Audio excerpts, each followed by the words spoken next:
আমরা আজ আমাদের বাংলাদেশ জাতীয়তাবাদী দলের নির্বাচন পরিচালনা কমিটির পক্ষ থেকে আমাদের চারজন একটা প্রতিনিধি দল এখানে আমাদের এই কমিটির প্রধান সমন্বয়কারী জনাব ইসমাইল জবিউল্লাহ সাহেব, আমাদের সম্মানিত সদস্য জনাব ডক্টর জকরিয়া সাহেব এবং আমাদের আইন সেবা কমিটির প্রধান এবং পরিচালনা কমিটির সদস্য ব্যারিস্টার রুহুল কুদ্দুস কাজল। আমরা এসেছিলাম। মাননীয় প্রধান নির্বাচন কমিশনার এবং কমিশনাররাও ছিলেন, সিনিয়র সচিব উনি উপস্থিত ছিলেন। আমরা কিছু বিষয়ে তাদেরকে আমাদের কথা বলেছি। যেসব বিষয় আমাদের আজকে আলোচনা হয়েছে তার অন্যতম ছিল যে আমাদের দল না শুধু আরো অন্য দলেরও কিছু প্রার্থীর দ্বৈত নাগরিকত্ব নিয়ে কিছু সমস্যার সৃষ্টি হচ্ছে। আমরা বিষয়ের সাথে লক্ষ্য করছি যে দেশের সংবিধানে যেখানে বলা আছে যে কেউ যদি নাগরিকত্ব পরিত্যাগ করে তাহলেই তিনি নির্বাচনের জন্য যোগ্য হবেন। এটা ইংরেজিতে বলা আছে গিভস আপ, যদি পরিত্যাগ করে তাহলেই সে নির্বাচনের জন্য যোগ্য হবে। আরপিওতে যেটা বলা আছে এবং সে প্রেক্ষিতে যে এফিডেভিট করতে হয়, হলফনামা করতে হয়, সেখানে বলা আছে যে আপনি অন্য কোনো দেশের নাগরিক কি না হ্যাঁ বা না বলতে হয়।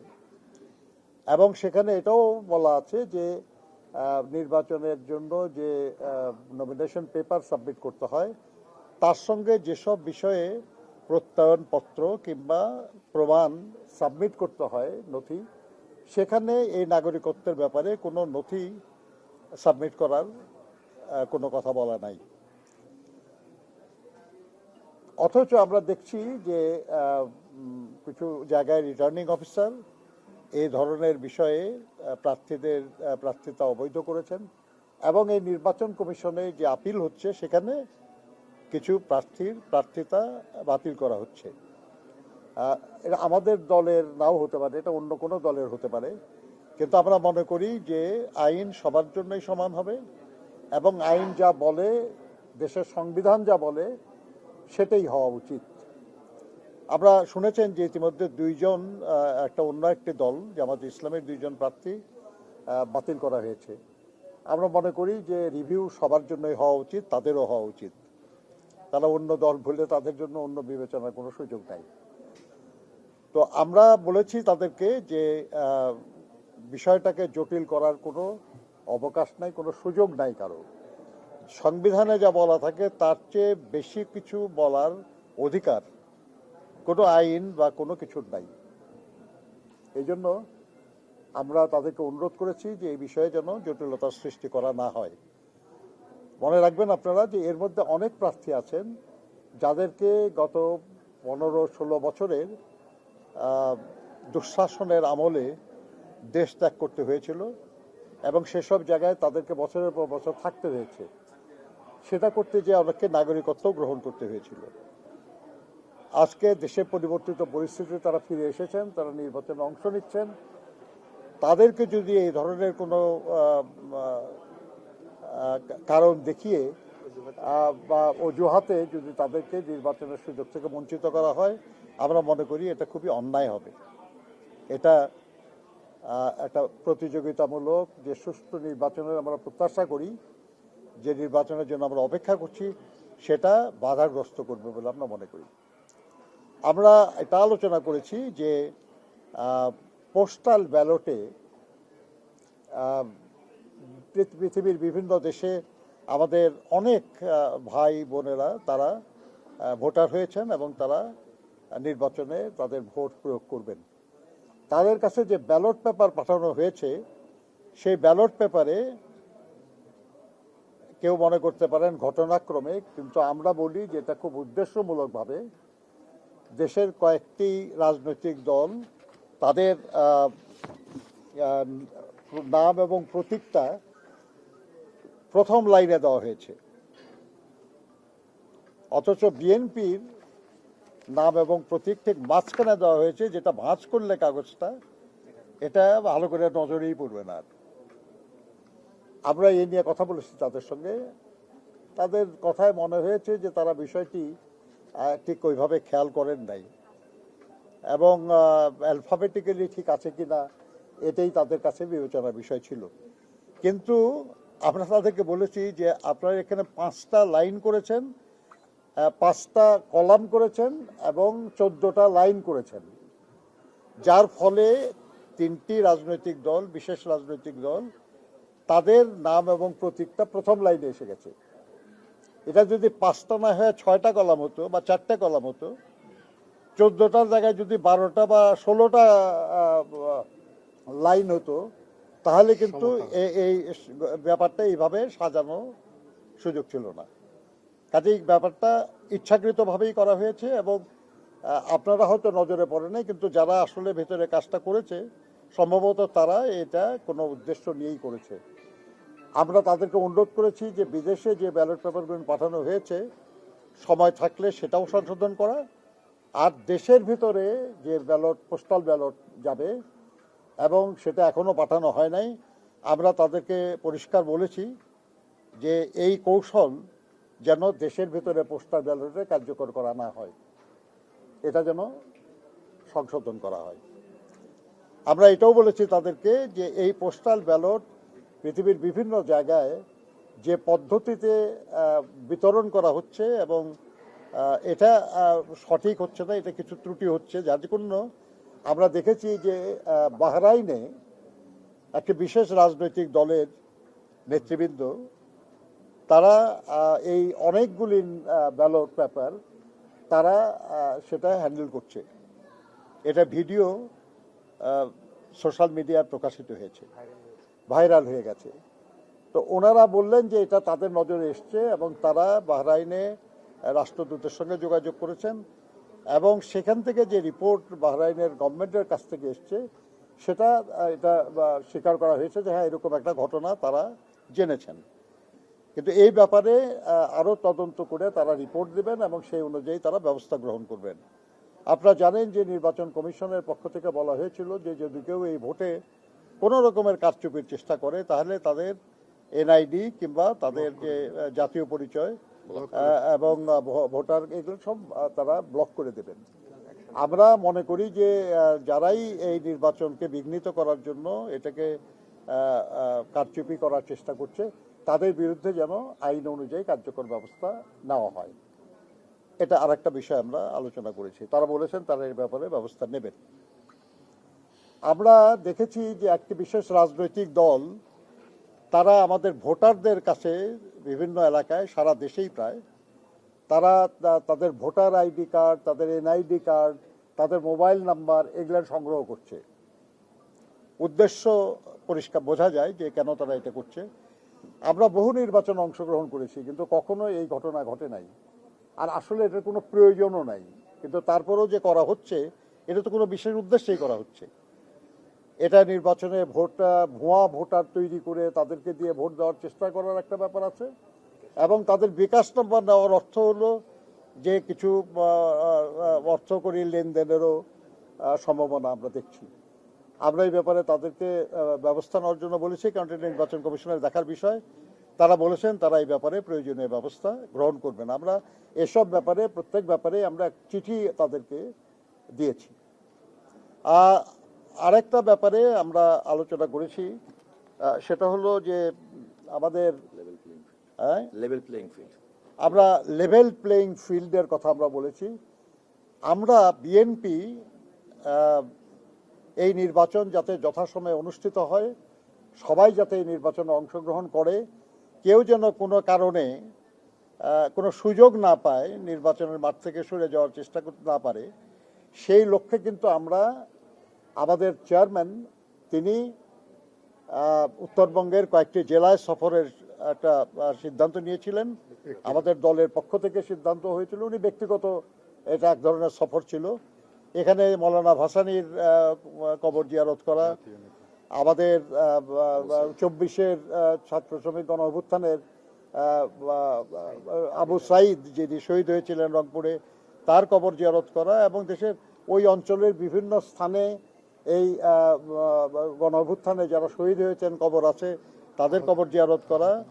আমাদের চেয়ারম্যান ওনার নানির কবর উনি জিয়ারত করতে পারেন নাই, সেই কবর জিয়ারত করা এবং তার গ্রামের বাড়িতে যাওয়া এবং তার মার জন্য কয়েকটি জায়গায় দোয়া মাহফিলের আয়োজন করা হচ্ছিল, সেখানে অংশগ্রহণ করার উনি চিন্তা করেছিলেন, সিদ্ধান্ত নিয়েছিলেন এবং তার প্রস্তুতি নেওয়া হয়েছিল।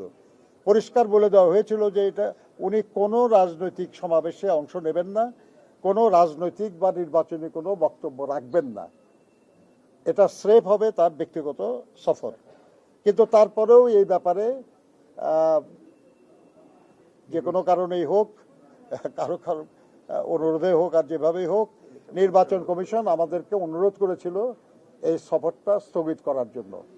আমরা সুষ্ঠু নির্বাচনের স্বার্থে এবং সবাই যাতে অংশগ্রহণ করে সরে যাওয়ার সুযোগ না পায়, এগুলো বিবেচনা করে আমরা তাদের অনুরোধ রক্ষা করেছিলাম। আমরা লেভেল প্লেয়িং ফিল্ড ঠিক রাখার জন্য আমরা ক্রমাগত চেষ্টা চালিয়ে যাচ্ছি। এখন আমাদের নেতা রাস্তায় বের হলে হাজার হাজার লোক হবে, এটা তো আমাদের কোনো দোষ না, এবং এটা হলেই কেউ কেউ কষ্ট পায়, কেউ কেউ মনে করে যে এটা নির্বাচনের প্রভাব বিস্তার করতে পারে। সে কারণে আমরা কিন্তু ওনাকে কোনো প্রোগ্রামে যাওয়ার জন্য আমরা বলছি না, উনিও যাচ্ছেন না। আমরা 22 তারিখ থেকেই কর্ম শুরু হবে। কিন্তু আমরা বিস্ময়ের সাথে লক্ষ্য করছি যে দেশের বেশ কিছু রাজনৈতিক দলের নেতৃবৃন্দ তারা কিন্তু নির্বাচনী প্রচারণা ক্রমাগত চালিয়ে যাচ্ছেন এবং তারা বিভিন্ন জায়গায় সমাবেশ করছেন, তাদের প্রতীকের পক্ষে ভোট চাচ্ছেন, তাদের পক্ষে ভোট চাচ্ছেন, এই কাজগুলি করছেন, কিন্তু এই নিয়ে নির্বাচন কমিশনের কোনো ব্যবস্থা গ্রহণের খবর আমাদের কাছে নাই। আমরা এটাও বলেছি তাদেরকে যে আমাদের একেবারে গ্রামাঞ্চলে সাতকানিয়া, তারপরে জামালপুরে, ইসলামপুরে, এখানে আমাদের প্রার্থীদের কিছু আচরণ নিয়ে আপনারা শোকজ করেন, আর এই ঢাকা শহরে কিংবা দেশে আরো বড় বড় অঞ্চলে আরো বড় বড় নেতারা, তারা দলীয় নেতাও, প্রভাবশালী মানুষ, তারা যেসব নির্বাচনী আচরণবিধি লঙ্ঘন করছে সে ব্যাপারে আপনারা কোনো ব্যবস্থা নিচ্ছেন না কেন? তারা এই ব্যাপারে প্রয়োজনীয় ব্যবস্থা নেবেন বলে কথা দিয়েছেন আমাদের ডকুমেন্ট যেগুলো সেগুলো সরবরাহ। আর এসব ব্যাপারে আমাদের কাছে কিছু ডকুমেন্ট ছিল, আমরা সেগুলো তাদেরকে দিয়েছি যে কারা কারা এইসব কাজ করছে তার কিছু নমুনা আমরা তাদেরকে দিয়েছি। তারা বলেছেন তারা বিষয়টি বিবেচনায় নেবেন এবং তারা প্রয়োজনীয় ব্যবস্থা নেওয়ার চেষ্টা করবেন। তো আমরা আরো ন্যাচারালি আলোচনা, আমরা আরো অন্যান্য বিষয়ে আলোচনা হয়েছে, কিন্তু প্রধান এবং মূল বিষয়গুলি ছিল এই। ধন্যবাদ আপনাদেরকে। জামাতে ইসলামী বলেছে যে আপনারা ডিসিএসপিরা একটা দলের পক্ষে কাজ করছেন, আপনারা কি সেটা মনে করছেন কিনা? আর 2 নম্বর প্রশ্ন, আপনারাও লেভেল প্লেইং এর ফিল্ড, আমার যতটুকু জানা আছে এসপিদের বদলি হলো এবার লটারির মাধ্যমে, নাকি? লটারিতে আমরা কি অংশ নিয়েছিলাম নাকি? আমরা তো লটারিতে অংশ নেই নাই ভাই, আর লটারি পরিচালনায় আমাদের কোনো অংশ ছিল না। আর এই লটারির দাবি তো তাদেরই ছিল যে লটারি করে বদলি করা হোক। তারপরে আসছে লটারির মধ্যে কি কোনো কায়দা কৌশল হয়েছে কিনা তারা বলতে পারবে ভালো, কারণ এটা তাদের দাবি ছিল। কাজেই আপনার এই ব্যাপারে আমার ধারণা আর কি, যেটাও একটা রাজনৈতিক কৌশল, তাদেরই লোকজন বেশি হয়তো বিভিন্ন জায়গায় আছে এবং এই নিয়ে যাতে কেউ অভিযোগ না করে সেজন্য আগেই তারা অন্যদের ব্যাপারে অভিযোগ করছে। এটা বলা হয়েছে আমাদের পক্ষ থেকে, আমরাই সংস্কারের দাবি সবার আগে করেছি। আমাদেরই প্রস্তাব অনুযায়ী সব সংস্কারের বিষয় আলোচনায় এসছে এবং কমিটি হয়েছে এবং সেখানে আমরা অংশ নিয়েছি, আমাদের কন্ট্রিবিউট করেছি এবং বহু বিষয়ে আমরা একমত হয়েছি। আমরা যেসব বিষয়ে একমত হতে পারি নাই সেগুলো আমরা নোট অফ ডিসেন্ট দিয়েছি। এই নোট অফ ডিসেন্ট আমরা না, খালি অনেক ব্যাপারে অনেকেই দিয়েছে। যেমন নারী আসনের ব্যাপারে তো অন্য রাজনৈতিক দলগুলি নোট অফ ডিসেন্ট দিয়েছে, আমরা দেই নাই। নারী আসন বৃদ্ধি আমরা চেয়েছি, তারা নোট অফ ডিসেন্ট দিয়েছে, তারা চায় না আসন বৃদ্ধি, এবং তারা কোনো নারীকে নমিনেশনও দেয় নাই। তো এখন ব্যাপার হচ্ছে যে সেই সংস্কারের বিপক্ষে তো আমরা নই, আমরা সেই সংস্কারের পক্ষে। অতএব আমরা হাঁ ভোট দেব, এটাই আমাদের সিদ্ধান্ত।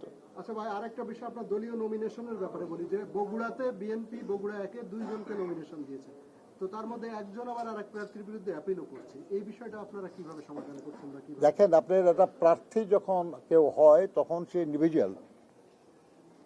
আপনার 2 জনকে দেওয়া হয়েছে, এ কারণে আমরা যে কারণে দিয়েছিলাম এটা তো প্রমাণ হয়েছে যে কারণটা দুশ্চিন্তার ছিল। একজন প্রার্থীর ঋণ খেলাপি হওয়ার সম্ভাবনা আমরা অনুমান করছিলাম, সেজন্য আরেকজন প্রার্থী দিয়ে রেখেছিলাম আমরা। এবং দেখা গেল যে তার ব্যাপারে ঋণ খেলাপির অভিযোগটা এসছে এবং এটা নিয়ে আপিল বিবেচনাধীন আছে। এটা উনি আমাদের অন্য প্রার্থী করেছেন না, তার ব্যাংক থেকে করা হয়েছে অভিযোগ।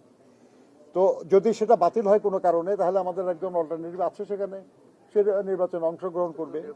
কাজে এটা আমাদের দলীয় রাজনৈতিক কৌশল, এটা কোনো অন্যায় কিছু না, এটা আইনের মধ্যে এবং নিয়মের মধ্যে। আরেকজন যে প্রার্থী ছিল সেই প্রার্থী ইসিতেও আপিল করেছেন ওই একই ব্যাপারে। হ্যাঁ, আরেকজন যে প্রার্থী ছিলেন উনি একই ব্যাপারে রফিকুলের বিরুদ্ধে ইসিতেও আপিল করেছেন। না হতে পারে কেউ, কিন্তু খালি সে নাম বলতেছে ব্যাংক থেকেও করা হয়েছে। স্যার, নির্বাচন বলছে লেভেল প্লেইং নেই, যেটা বলছে নির্বাচন নিয়ে কিন্তু কোনো শঙ্কা আছে বলে আমরা মনে করছি। আমি লেভেল প্লেইং ফিল্ড নেই আমরা বলি নাই, আমরা বলেছি লেভেল প্লেইং ফিল্ড নষ্ট করার অপচেষ্টা চলছে। অতএব নির্বাচন কমিশনের উচিত দ্রুত সেটা অ্যাটেন্ড করা, যাতে করে সে ধরনের পরিস্থিতির সৃষ্টি না হয়। দ্বৈত নাগরিক নিয়ে যেটা বলছিলেন যে দ্বৈত নাগরিক অনেকে বাধ্য হয়ে দেশের বাইরে থাকছে, তো আপনারা কি আশঙ্কা করছেন যে আপনাদের দলের কোনো হেভিওয়েট প্রার্থীর বিরুদ্ধে দ্বৈত নাগরিক নিয়ে আপিল করা হতে পারে কিংবা অভিযোগ দেওয়ার কারণে প্রার্থীতা বাতিল হতে পারে? আপনার ব্যাপার হচ্ছে এখানে আশঙ্কার ব্যাপার না, তো ব্যাপারটা হচ্ছে যে এই ধরনের বিষয়ে অভিযোগ উত্থাপিত হওয়াও তো একটা ব্যাপার, এবং ইতিমধ্যে 2 জন প্রার্থীর প্রার্থিতা বাতিল করা হয়েছে। কাজেই এটা তো কনসার্ন তো বটেই আমাদের, কারণ আমাদেরও বেশ কিছু প্রার্থী আছেন যারা দুঃসময়ে দেশের বাইরে থাকতে বাধ্য হয়েছেন এবং সেখানে নাগরিকত্ব নিতে হয়েছিল তারা নাগরিকত্ব পরিত্যাগ করেছেন, এবং দেশের সংবিধান বলে যে নাগরিকত্ব পরিত্যাগ করলে তার নির্বাচনে অংশ নিতে কোনো বাধা নাই। অতএব আমরা নির্বাচন কমিশনকে বলেছি যে সংবিধানে যে অধিকার নাগরিককে দেওয়া হয়েছে, কোনো কারণেই সেই অধিকার থেকে তাকে বঞ্চিত করা উচিত হবে না। কমিশন এই ক্ষেত্রে কোনো ব্যাখ্যা দিয়েছে যে আপনাদের দেখাশোনা করে? না, এটা তো এমন না আর কি যে আমরা দাবি করতেছি তারা ইয়েস বলতেছে বা নো বলতেছে, এরকম তো ব্যাপার না। আমরা তাদেরকে, যাদের কাছে বিষয়গুলো উত্থাপন করেছি, তারা এই ব্যাপারে প্রয়োজনীয় ব্যবস্থা নেবেন, প্রয়োজনীয় কার্যকরী। আপনি একজন করে বলেন প্লিজ, একজনকে বলেন। আপনারা অভিযোগ করলেন একটা দলের পক্ষ থেকে আইডি কার্ড সংগ্রহ করা হচ্ছে বা টেলিফোন নাম্বার। জামায়াত ইসলামের একটি প্রতিনিধি দল এসেছিলেন এবং আপনাদের বিরুদ্ধে অভিযোগ করেছেন যে আপনারা ফ্যামিলি কার্ড দিচ্ছেন। এই অভিযোগটা আপনারা আরে কি মুশকিল, আমরা তো ফ্যামিলি কার্ড না, আমরা তো ফার্মার্স কার্ডও দিব, কৃষকদেরকে কার্ড দিব আমরা। এটা আমাদের ভবিষ্যৎ পরিকল্পনা। আল্লাহর মেহেরবানিতে জনগণের সমর্থনে যদি আমরা রাষ্ট্র পরিচালনার দায়িত্ব পাই, তাহলে আমরা দেশের মানুষের কল্যাণের জন্য বেশ কিছু কর্মসূচি নেব, এবং এটা বিএনপির ইতিহাসই তাই। শহীদ রাষ্ট্রপতি জিয়াউর রহমান সাহেব অনেক নতুন কর্মসূচি নিয়েছিলেন, যেগুলো এখনো কার্যকর আছে। অনেক ব্যবস্থা নিয়েছিলেন যেটা দেশের উন্নয়নে এখনো একটা মানে গুরুত্বপূর্ণ বিষয় হয়ে আছে আর কি। বেগম খালেদা জিয়া অনেক সংস্কারমূলক কাজ করেছেন, অনেক উন্নয়নমূলক কাজের শুরু করেছিলেন, যেগুলো এখনো অব্যাহত আছে। আমরাও সেরকম আবার যদি আল্লাহর রহমতে আমরা সুযোগ পাই, আমরা তো দেব, আমরা তো ফ্যামিলি কার্ড দেব, আমরা বলেছি। এবং পরিবারের যিনি মহিলাদের মধ্যে যিনি প্রধান থাকবেন তার নামে হবে সেই ফ্যামিলি কার্ড, কোনো ছেলের নামে হবে না। আমরা দেবো তো। কিসের কেন ভঙ্গ হবে? আমরা তো কয়েকদিন পরে নির্বাচনী ইস্তার ঘোষণা করবো, সেখানে তো ডিটেল বলবো রাখলেন। তারা যদি বলে থাকে যে এটা আচরণবিধি ভঙ্গ, এটা খুব অন্যায় বলতেছেন তারা, এটা ভুল বলা হচ্ছে আর কি। কারণ আমরা এটা তো এখন থেকে না, আমরা বহুদিন আগে থেকে বলছি এটা।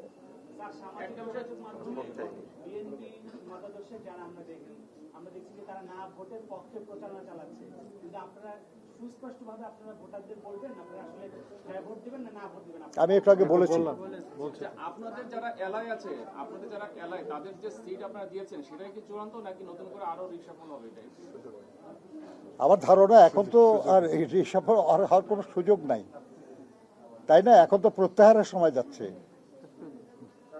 ধন্যবাদ। Thank you, thank you.